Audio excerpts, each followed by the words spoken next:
When Los Angeles sleeps, its hills glow with the restless energy of a city that never truly goes dark. But in the early hours of New Year's Day, 2025, that glow turned deadly. A single spark on a quiet trail above the Pacific Palisades became one of the most destructive wildfires in modern California history. 12 lives lost, thousands homeless, and months later, a shocking twist. Investigators say it wasn't nature that caused it. It was a man who wanted to watch it burn.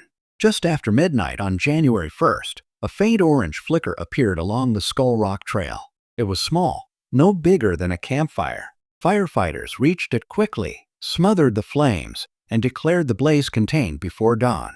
They called it the Lackman Fire. But deep underground, the fire didn't die.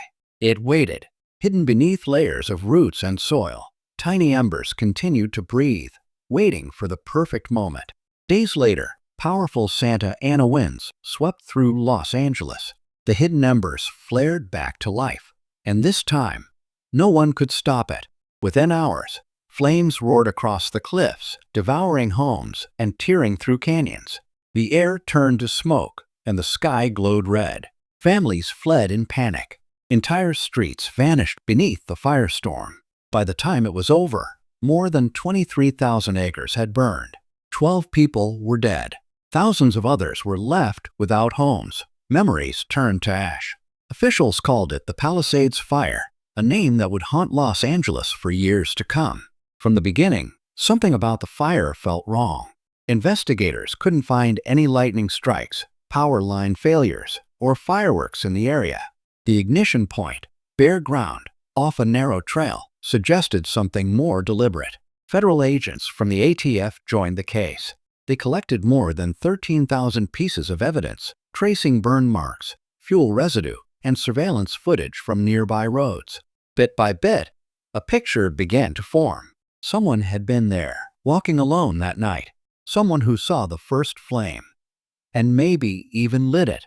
The suspect's name would eventually surface: Jonathan Rinderknecht, a 29-year-old man with ties to Los Angeles. Investigators tracked his phone data to the exact location where the first spark appeared. That night, he was driving for a rideshare app. After dropping off a passenger, he headed toward the Palisades, parked near the trailhead, and started recording videos on his phone. Shortly after midnight, sensors detected the first sign of fire, just 30 feet from where his phone had been. What he did next chilled investigators. He called 911 to report the fire. Then he turned around, followed the fire engines, climbed up the same trail again, and filmed the flames spreading. When questioned weeks later, he lied about his location. But digital evidence doesn't lie. And what they found on his phone made things even darker. Months earlier, he generated disturbing AI images of cities burning, forests in flames, and crowds running from fire. For months, agents built their case quietly. Then, on October 8, 2025, the FBI and ATF moved in. Rinderknecht was arrested at his apartment in Florida and charged under federal law for maliciously setting a fire that caused death and destruction. Prosecutors allege that he intentionally started the blaze that evolved into the Palisades Fire. If convicted, he faces life in prison or worse. Los Angeles is still healing. The hills are green again, but the memories remain blackened.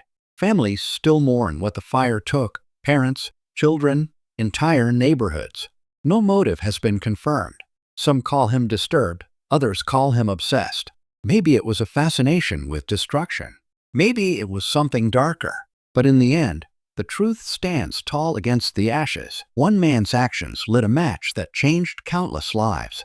The Palisades Fire is more than a tragedy. It's a reminder that sometimes the greatest danger isn't nature's fury. It's the human hand that dares to play with it.